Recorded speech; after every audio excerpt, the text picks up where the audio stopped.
So tell us a little bit about, again, why you came over to EBS, what sort of frustrations were you experiencing before, and how does that relate to the line of business that you are? Because I'll be honest, I don't think I've ever come across a British coffee machine maker. Do you know what I mean? Like, that sounds like it should be.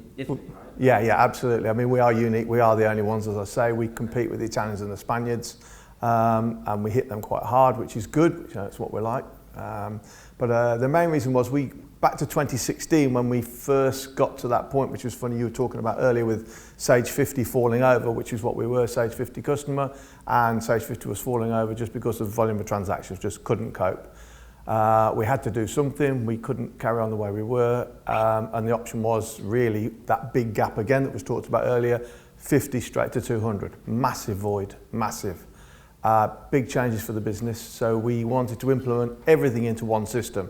So that was from CRM, manufacturing, works orders, processing, serial number production.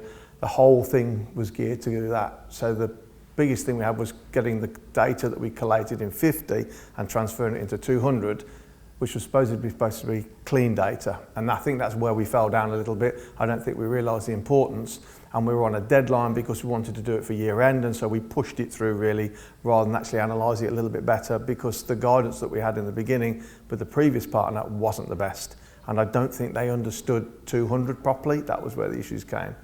So we struggled predominantly, I think, Rich, probably until last year. So we've only been just about a year now, I think, or maybe just slightly over a year now with EBS.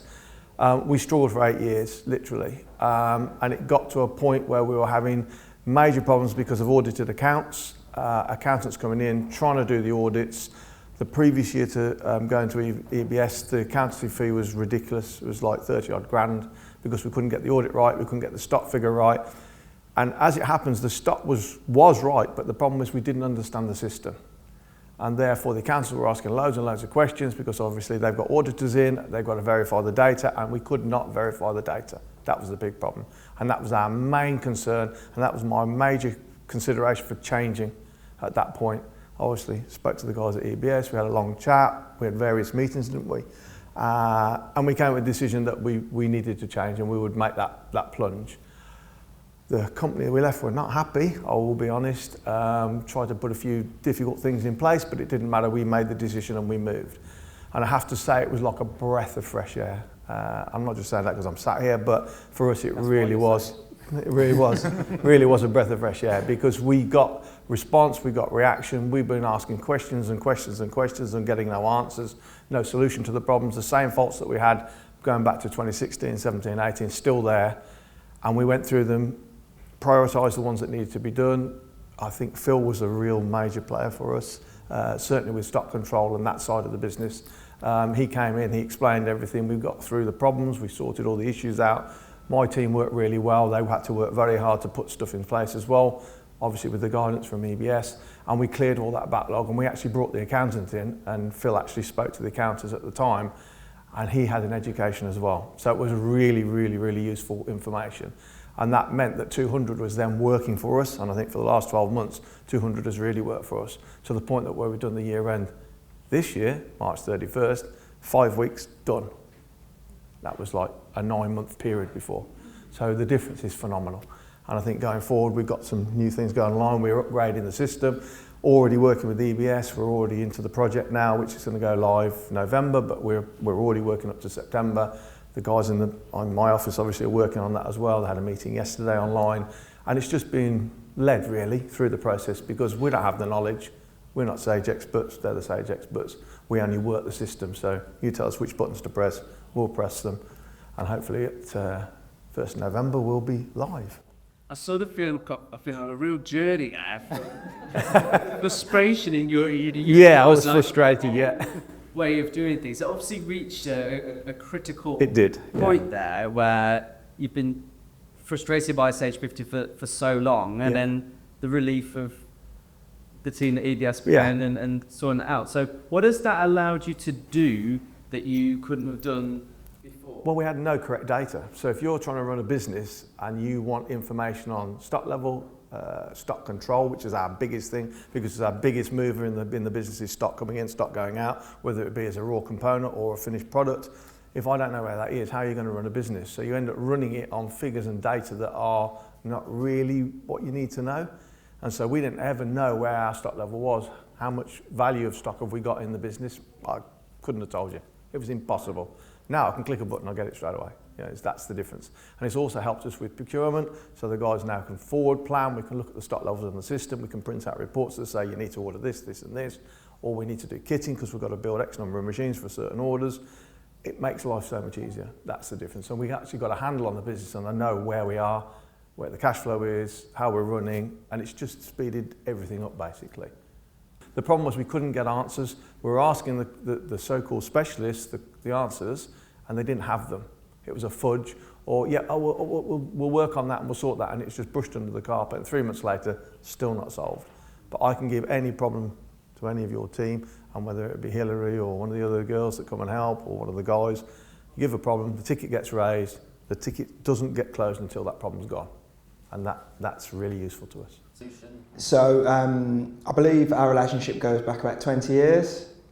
Myself, I've been involved for the past 10 years with the guys from the implementations of our first server.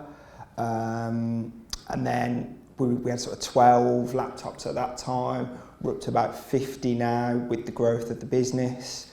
There's a lot of site-based working, not necessarily working in the office. It's getting everyone all been able to use the server. We're now looking at moving on to a hybrid solution.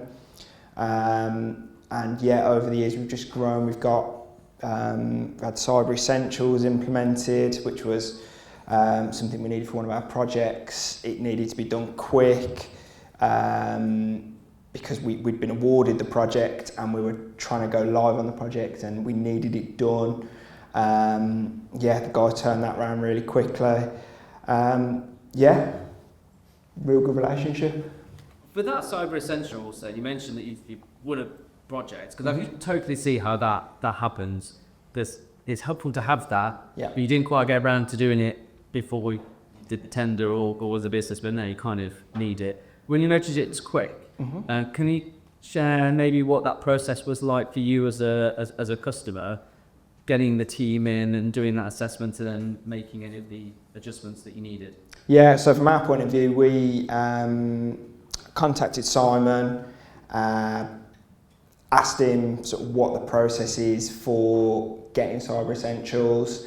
They handled the majority of the audit and basically told us which bits we needed to upgrade, which I think was upgraded Microsoft subscriptions, a few other things, mainly MFA based. Yeah, implemented those. I think the most difficult thing was the guys trying to get hold of our individuals on site to actually get the MFA implemented. But yeah, technical team all handled that. There was no issues. Came on to the second year. Again, had a few more users that we needed to add to the system. And yeah, looking at upgrading now to Cyber Essentials Plus. So yeah, we'll see what's involved with that. It's just a phone number, you call up, speak to the guys. If ever we've got a problem, and that is a serious problem, you can see escalating within the business where more serious or more high-level employees will get involved. We had a problem earlier this year where there was a fire in the unit next to us, cut our power completely. I sent an email to Simon at 8 o'clock on a Sunday night. By 10 o'clock in the Monday morning, we had Dan outside our unit there to collect our servers and get us back online. And by 4 o'clock Monday afternoon, we were back online. Everything was working smoothly. You know, massive fire next door, and we lost sort of 7-8 hours work. So yeah. It could have been a lot more. It could have been a lot more. Yeah. Excellent. And Andrew, for your team, say? Yeah, absolutely. If we've got a problem now, we don't hesitate anymore. We just make a phone call straight through, book a ticket, and then normally that day it's sorted. So we've got no complaints at all. Even if it takes a bit longer, I know there's a project that's ongoing at the moment that you gave a fix for, but we had to do a bit more work, and we've just sent a whole load of stuff with some bin locations in stock, things that needed sorting, and the guys are just wading through it and getting it done. So we don't hesitate now. There's no job now that's not been done. So as they've been raised, or the ticket's been raised, it's done and closed, like I said before. That's the difference. Whereas it would have just been left in the past undone.